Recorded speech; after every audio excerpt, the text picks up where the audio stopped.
Real talk fishing with no limits, brought to you by Seaguar High Performance Braids. 7 reels, keeping your lines tight, and clean cutting station by Rufflin Kennels. Whatever your skill or experience level is as an angler, you deserve a fishing reel that contributes to your success and satisfaction on the water and never detracts from it.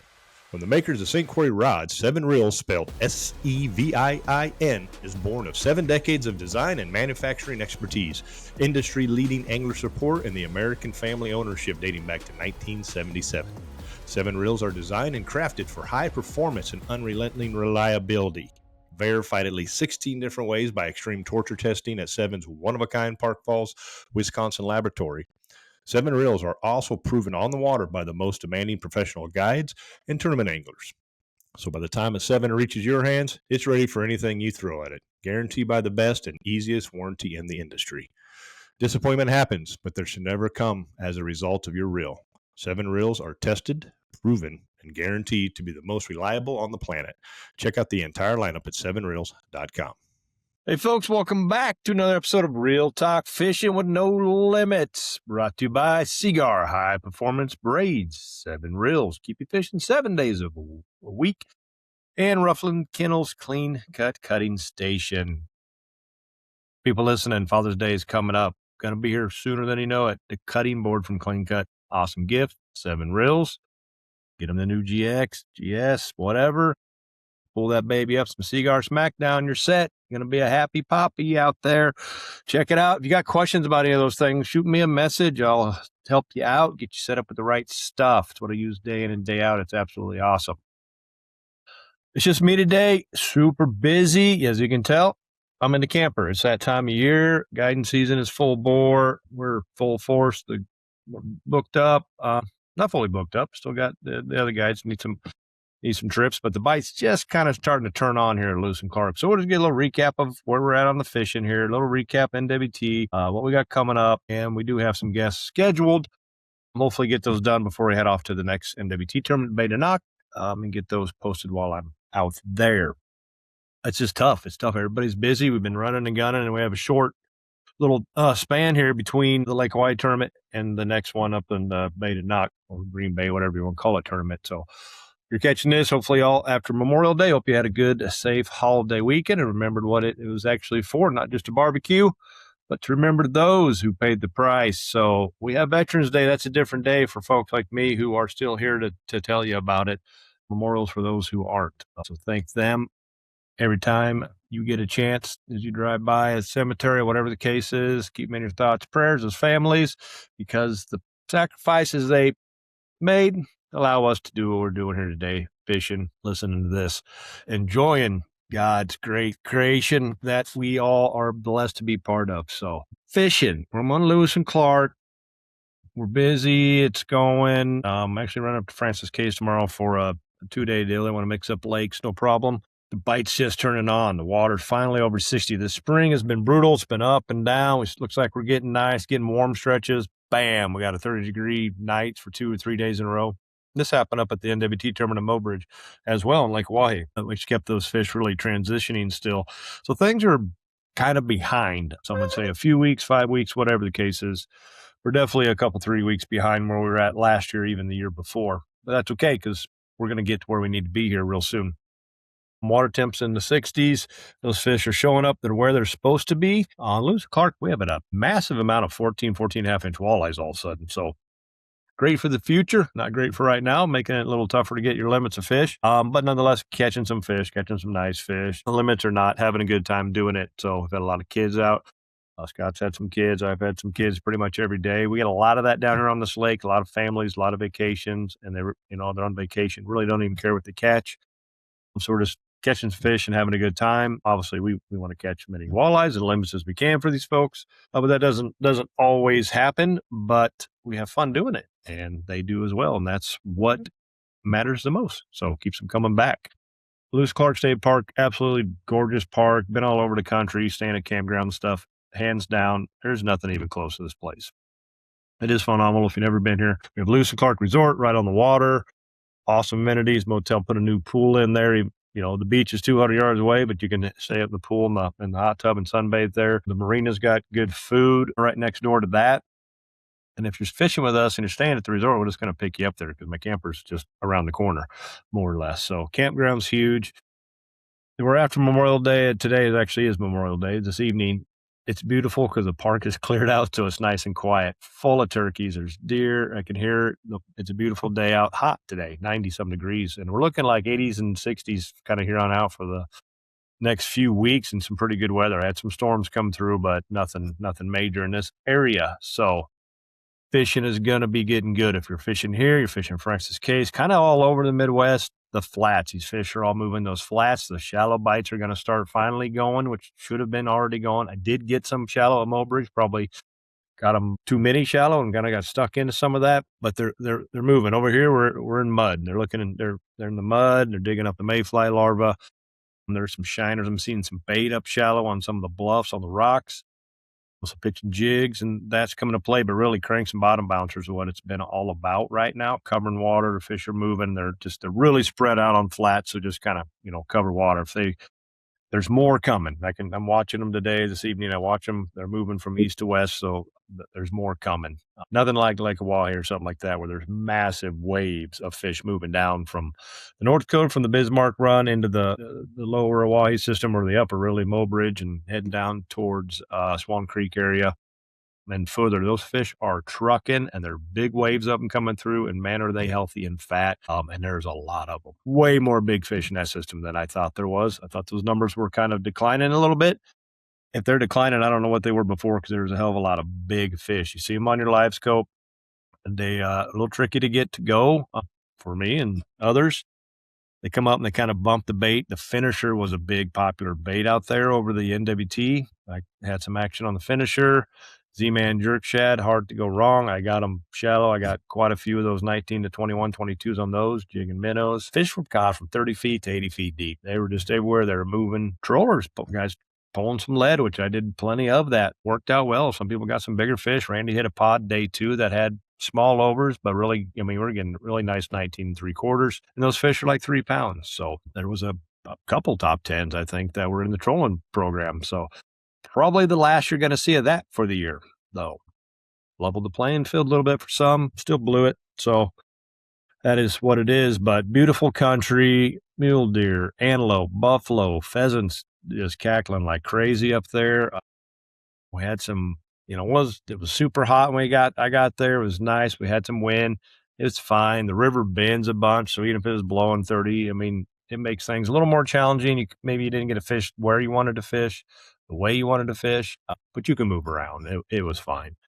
It was not Lake Erie. You can't get out of the stuff. You can't really run the shorelines super close there because they're shallow for a long ways out, and there's just all sorts of reefs and debris. But you could run pretty tight, and you could hug the shorelines at Lake Hawaii and kind of move. I ran wide open for a lot of that tournament, even in the rough stuff. So beautiful country, love fishing there. Got to get there more often. Really only get a chance to go up there when we have these tournaments. Been up there a couple times in the fall just for a day or two, and didn't have a lot of luck. But now I'm angry, and those big fish piss me off. So I'm going to go back as soon as I get a break in the schedule, probably July. It seems like about that Governor's Cup time, if I have a couple days to go play around and maybe shoot a little YouTube show up there. And we'll just target some of those monsters and see what it takes to get them going. So I think probably not too challenging to catch kind of once they're active a little bit more. Watching them eat the herring. So the herring's a big forage base up there that's massive. I caught some that were like 12, 13 inches long. Huge schools of them. You see them on your graph. Obviously it's a school of fish. It looks like bait, but it's big bait. But I watched some of these monster 30-plus inch walleyes chase into those pods of bait, and you would see the bait scatter like you see on Discovery Channel, and a shark or something attacks a bunch of bait, right? It all kind of scatters and comes back. They didn't necessarily come back right away, but that big walleye would just be kind of hovering there in the middle if he didn't get one, just looking, and it all disappeared. Then you'd get a crystal clear shot and be like, that's a big fish. I would see smaller ones go into those pods of bait, and the bait didn't seem to care. It wasn't going anywhere, like maybe 15 to 18 inches would kind of swim into there, and they would stay. But when the big fish, whether they were pike or walleye, mostly I think when I watched them for 3 hours, and I got a small walleye out of the whole deal. But they would go in it, and they're out. These big fish, these big fish are big because they're eating it. I had watched one sat there kind of off bottom like this, and I threw a minnow, a finisher, everything. It's right in its face, and it did not want to eat at all. It was not happening, having no business. And when I was throwing, and there's all the school bait, and then all of a sudden it blasted into that bait and got one. It had its eye on it, and that was that. It was gonna get what was going on there, and I'm sure it did. But it was cool. Watch them. This is where the live scope kind of comes in. You can learn a lot. You can learn just kind of how they act, what their mood was like. We saw some funny stuff at Erie when you would see a couple small males harassing a female, and you'd see these fish like attacking and darting all over the place. They do some funny stuff, man. It's pretty cool stuff. You wouldn't really get to see or know that was happening any other way without live scope. So that's the game, folks. In case you were wondering, I think the co-anglers had some fun at Erie because there was a few guys trolling, but even scoping there with a massive amount of fish, people were catching fish. In Mobridge, there was a good mix. I think I saw a handful of them they were getting on some fish. It wasn't a very good bite like anticipated, just due to the schedule of things. Things are behind. They're still catching fish out of Bismarck. Those fish are moving, but I think people saw the potential.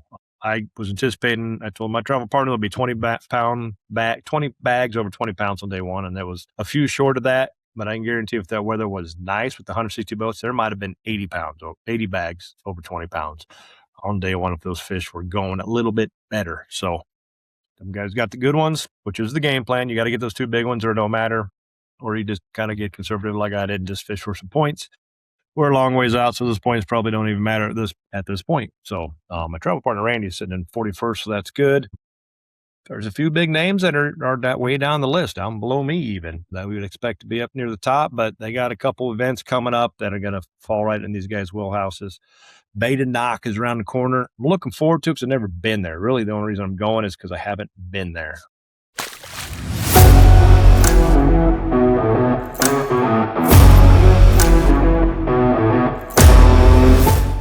A little bit about some high performance products that I use, and I'm pretty sure you're going to love it too. It's the Seaguar Smackdown braid. There's three things about this thin diameter braid that I just absolutely love. One, it's tough as nails. Two, longest casting, smoothest braid I've ever used. The 8-strand braid, tubular form, just comes off those reels super smooth, long cast. It doesn't make a lot of noise. It's awesome. And three, it's super sensitive. No matter what kind of lure or jig I'm throwing out there, I can tell I've grass, weeds, rocks, sand bottom. I can feel it all right through there into my rod. The stuff is extremely sensitive. So Smackdown comes in two colors, high vis and stealth gray. Get yourself some of this stuff and you're gonna get yourself some more of these. Check them out at seaguar.com. If you don't do well there, we're done. That's it. Not going to go to Green Bay, $5 gallon gas, can shove it. That's not cool right now. No one's digging that. I did this podcast earlier and kind of broke down the cost of things. You can add a lot to it because that wasn't on the agenda. And it's getting old real fast. But thankfully, I got an awesome team of sponsors. But that's drying up quicker than normal due to this stuff and time to get back to work. So it's been a good run. Bay Knock, it's got some big fish. It's a slot tournament again where you get a couple over 23 and then, you rest under 23. I've never been there, but I know those fish are there. Late, mid-June, the alewife thing's going to probably be going on. That happens on the lower bay and really kind of shuts it down. I know last time we were at Green Bay and that lower bay bite was horrible. Guys ran up to Little Bay, Big Bay to Knock to get their fish, and they'd catch one 11 pounder or something like that, which was good. That's what you needed. So hopefully it's not a tough bite just because I like to enjoy catching the crud out of them, and maybe we can actually get a live stream that lasts more than 3 hours. I don't know why that's not working. It worked a little better at Oahe, and it kept saying network error after like 3 or 5 hours in. So I don't know if YouTube just got a time set on it or whatever, but that's just what it is. I'm going to hit play, let it rip, let it roll. If it dies, it shuts off, I'm over it. I tried to bring you some of that footage, but watching two guys stand in the back of the boat, kind of shoot the stuff and pray for some fish is not the most exciting thing to watch. I know I couldn't do it. So it was hard enough to watch in the boat, man. So that's kind of, Beta Knox coming. They got Green Bay, top 40 make the championship, top 55. Listen to Jeff, had a little interview with Kurt on the fishing crew, explaining the 2027 stuff. Answered, I think, a couple of the questions. My peers are still going to be co-anglers. That's still going to be a first come, first served kind of basis, I think. We got the top 55 on the list that want to advance in 2027 will get their invite. I imagine if they don't, that'll go down until that 55 is full. Because I'm guessing there's going to be a few that don't once some of the modifications come out. And then you go with the top 5 co's. And if they don't, those 5 spots go back to the pros. So now you're at 60 pros. And then you got some MWC spots. I think they take top 5 there for those 5, which would be 10 people. It's only 5 spots, though. So 2.5 teams basically could take it. None of those go. I think that goes back to pros and the NTC top 3. Those teams don't go. Those spots may go back to the pros so you can end up with like 68 or something like 65.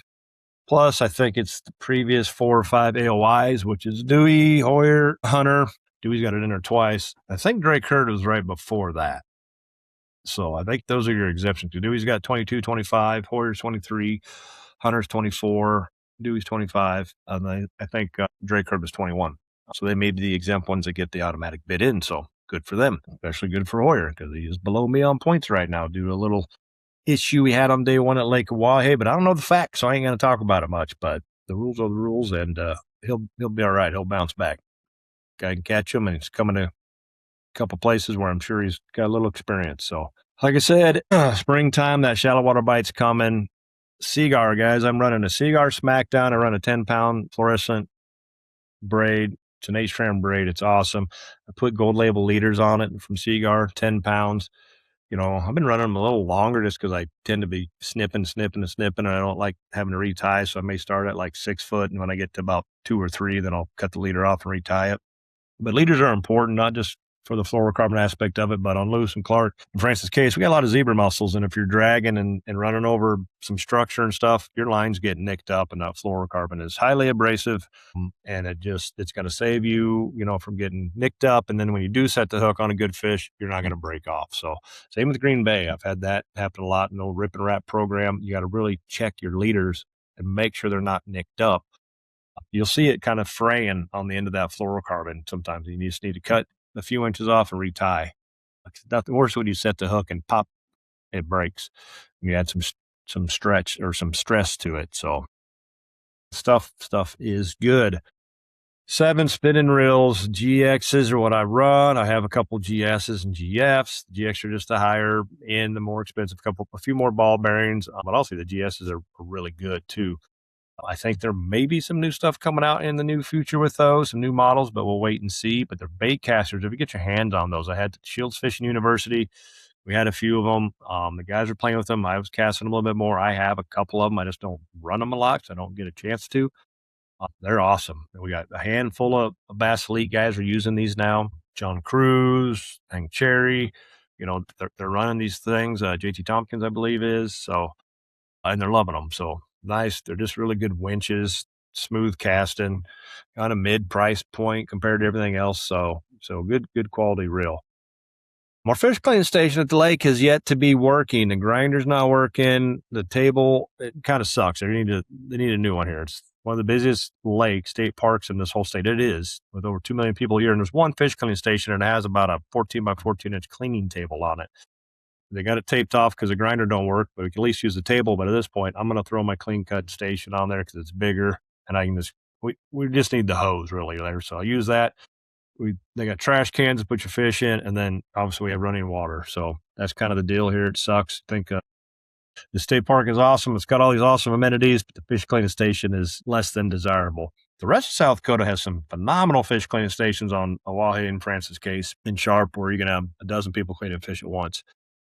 You get 2 people cleaning fish on this station, it's full. So that's that. So if you're listening, South Dakota Game Fish and Parks, get this freaking fish cleaning station thing taken care of here. This lake's got some fish. Everybody's up there trying to clean them, and it's kind of a show, if I get to say it politely. So that's just the way that is. So your fishing report, Francis Case, those fish are in the bays that are starting to load up in those trees. We have the Nebraska Walleye Series, I believe it's called now, coming there to the end of late June, kind of the same time the NWT was there, the NTC was there. Hopefully this is kind of the same kind of bite. Should be good. Might fish it, may not sure yet. Got to be able to jump in league night here on the lake that I haven't been able to do yet this week. Hopefully that's, bites getting better every day. So it started off pretty slow for the guys. They started this thing in April, and that's never a good time to kick that stuff off on this lake, and it showed. But it's gotten a little bit better every week, so I anticipate a lot more fish caught these next couple weeks. I think we have back-to-back Wednesday nighters, so that'll be fun. Get a little stuff squared away before beta knock, as I like to call it, a little more practice on the scope pole. So that's what we're doing. In the camper here for a few weeks, almost guiding about every day until we leave for beta knock. It's the guide life. Sucks to not be at home, miss the wife, kids, and the dog, but have a day off here and there. I'll run home, do some laundry, see weekends. They come down, spend some time, the lake in the evening, hit the marina, have, at the restaurant. It's awesome. I got amazing wife, amazing support. It's stuff. I'm at home all winter long with her. Probably drive her nuts, so she's happy to see summer come, but it doesn't take long, and it's like, wow, he's never hardly home. So, but we do right. We do good. Technology, it's hard to not be connected anymore. So that's probably about all I really got to chat about. We got Cody Rader coming on. We're going to talk about a little recap of Hawaii and what's going on with it, and then kind of the forecast for what it looks like this summer in New Everett. If you guys are looking to go up there and chase some of these trophy fish, we had Chad on here. You can go up the Wahoo Wings and Walleyes, go with Gabe at the New Everett's guys. They're a little bit further up. All these guys know where these fish are at. They know how to get them. If you want to go chase trophies, that's the thing. You want to catch smallmouth, you just want to go take a business outing with some friends, that if you're up in that area, a lot of guys from North Dakota come down. And we're going to talk about that. We'll try to get Bo back on as well, break some of that down. Boys leading points, Angler of the Year, Rookie of the Year. We don't have an official Rookie of the Year title, but if there was, he is going to probably get it. But he's going straight to the top for the AOI this year as he's leading by a couple points. This is awesome. So I don't think the walleye world is quite as divided as the bass world when it comes to the forward-facing sonar stuff. I'm probably considered the older of the veterans. Chad, you've heard him say it, Schilling, many of us. Bring it on. This is good. This is how it's supposed to work. Some of us need to move away and move on and get out of it, and these guys come aboard. You got Bo, you got Jaden. Dylan's no young buck, but he's been doing it a while. He is a young buck, but he's been doing this a while, but he fits in that category. Nussbaum, Thomas, John Wessel's been hammering them on him these first couple tournaments. The guy can scope. These guys can fish. They know what they're doing. They're phenomenal on the scope. That's what it is. It's really about confidence and bow control and just sticking with it until you get it. And if you don't, you'll hero zero some days, but you're hero more than you do zero. But it's great. It's great to see that. I love the traditional stuff. Love those ways. If there's enough smaller tournaments, you can go jump in and get back to kind of doing that stuff, or pick up, up a Mississippi River tournament or something like that. But if you're in the NWT game, that's the game. And these young guys are coming in and they are setting the tracks. They're laying it down and they're on it and they're leading it, just like Trey McKinney and some of those guys are doing in the bass world. And when they take that away from some of those in those tournaments, they're 50-50 on those bass ones, all those guys are still doing pretty good. So it goes to show they know what they're doing. Learning curve for this younger generation from some of us 40, 50, 60-year-old guys is so much faster. What took us 20 years is taking them to, because of the technology, because of the podcast, because of YouTube, because of TV shows. Well, that guys suck at sharing information in general. So I try to divulge about as much as I can. I just sent an email back to a guy who's coming to the lake in a couple days and wants to know what depth and should I pull cranks or live bait. And it's like, here's your depth. Cranks and live bait are both working. If you're going to crank, try these cranks. Good to go. You'll figure it out. It's not that big a lake. Look for the 20 boats. That's where they're all at. So more info is is better in a sense. Like, see a little more recaps on what these guys did to win the tournaments. Sometimes it's pretty simple, I think Hawaii, Jason said, I had just running a 3/4 ounce jig with like a 4-inch jerk shed. But you got to throw it 50 to 100 fish to get one to bite. And you only need 2. So you got all day. You can get it. But that's it. They're paving they're making their own path. These guys are awesome. It's good. It's fun to watch. I think there's a lot of positivity around it. Everybody seems to be pretty supportive of it. Nobody ever likes losing, of course. We don't even like not cashing a check or being in it. But sometimes that's tournament fishing, way it goes. So doesn't mean you suck and you're horrible and all these things. I mean, I feel like I suck, but It's you could have a great practice at a horrible tournament, and vice versa. Some things just land your way sometimes, and sometimes they don't. So, but you're always learning, and if you think you're not learning, you're probably failing. So don't discount it. You need to always learn. Oh, man, AC even kicked on in here. It's a hot day, and it's 9 o'clock at night. So we just wanted to get you caught up speed, bring you out another little quick podcast this month. This one's a little short. Like I said, you got questions, shoot me DMs or messages or comments on these things. Brian at thewalleyeguys.com is my email. You can go to the Walleye Guys Facebook page. About anywhere, I'll get a notified if there's a question. If you want to know something, happy to tell you, happy to share with you. It's going to be busy after Beta Knock. We got a lot of footage, a lot of things to film.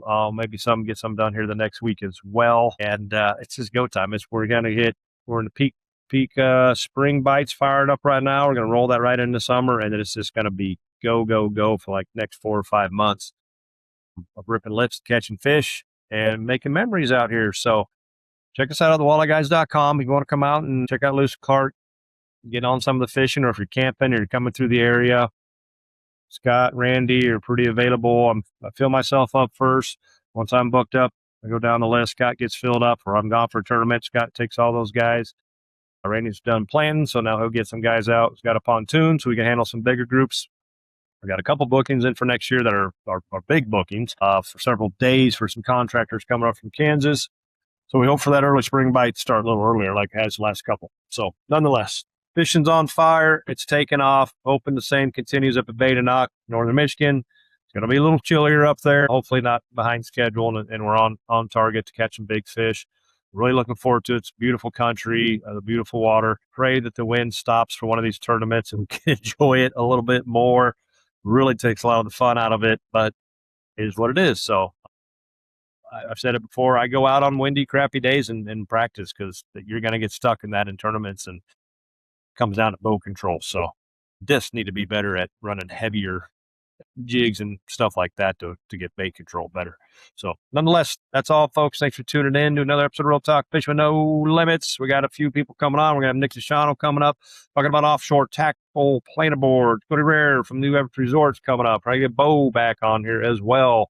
Talk about the remaining season, how he's feeling, if the pressure's building up for this Angler of the Year race that he is leading. Rooting for the young man, for sure. So that's it. Till next time, folks, we will see you. Stay safe, keep those lines tight, and we'll see you on the water. Hey folks, Brian Bashore here with Clean Cut Cutting Boards. This thing is awesome. I always carry one along with me in the truck for days like today where I find myself just getting off the water. We got a couple, nice walleyes that we kept to eat for tonight. And the fish cleaning station is broke down, or a lot of times early spring and in the fall they're closed, right? A lot of places people don't have fish cleaning stations, or whether you're somewhere really remote, you're back at your cabin or your camper, you find yourself after a good day of fishing, you got some fish to clean and you don't have anywhere to do it. I always have this Clean Cut in the back of my truck, ready to go anywhere. That's what's awesome about them. They come in 2 different sizes, a variety of colors to meet your needs. These things are just all-purpose and on the go. You can flip this thing over, and if you're having a big gathering or something, it's basically got a big bowl on the back to put your pulled pork in it. You can make a vegetable tray, whatever it may be. It is more than just a cutting station. It is a very, very versatile, durable unit made by Rufflin Kennels. So check them out over at rufflinkennels.com for the Clean Cut Cutting Station. Try it out. I guarantee you're going to love it like I do.